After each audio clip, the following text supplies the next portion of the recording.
Bonjour à toutes et à tous, je suis Vincent Mélicourt, j'ai 15 ans et je fais partie du collectif La Plateforme. Aujourd'hui, je vais vous parler de l'Hôtel Cécile. Générique.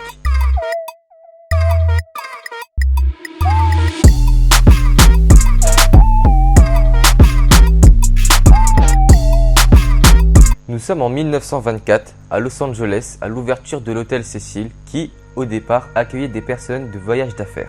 En 1950, il accueillait principalement des gens de passage, donc ce qui veut dire des personnes qui ne restaient pas longtemps, 1 ou 2 jours. En 2007, suite à un changement de propriétaire, une partie de l'hôtel fut réaménagée et en 2011, il a été appelé Stay on Main. On pourrait croire que l'Hôtel Cécile est un hôtel tout à fait normal et classique comme on peut le trouver à Los Angeles, mais ce n'est pas tout à fait le cas. Là où ça se complique un petit peu plus, c'est que l'Hôtel Cécile a été le théâtre de nombreux suicides et d'affaires criminelles. Il a été le lieu de résidence de nombreux tueurs en série, comme Richard Ramirez et Jack Unterweger en 1991. Maintenant, je vais vous parler d'Elizabeth Ann Short, qui est venue s'installer à Hollywood dans le but de devenir actrice sous le nom de Dahlia Noir. Le 15 janvier 1947, nous avons retrouvé un corps atrocement mutilé, coupé en deux en train de se vider de son sang sur un terrain vague à Los Angeles et malheureusement, ce fut le corps d'Elizabeth Ann Short. Mais le plus étrange, c'est que la dernière fois que nous avons vu Elizabeth Ann Short vivante, c'était à l'Hôtel Cécile. Et cette affaire n'a toujours pas été élucidée. Vous avez sûrement dû voir cette vidéo.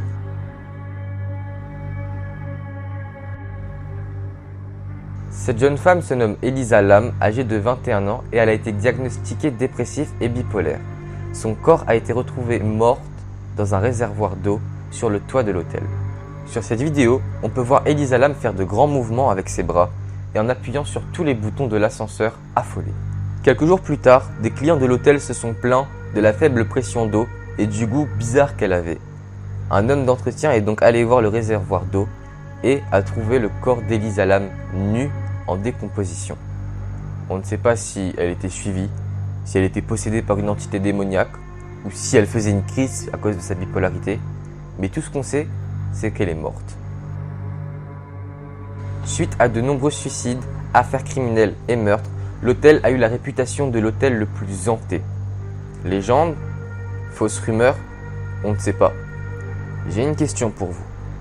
Oserez-vous rester une nuit là-bas? Ou mieux, réussirez-vous à survivre à cette nuit? C'était Vincent Mélicourt pour l'Instant Horreur.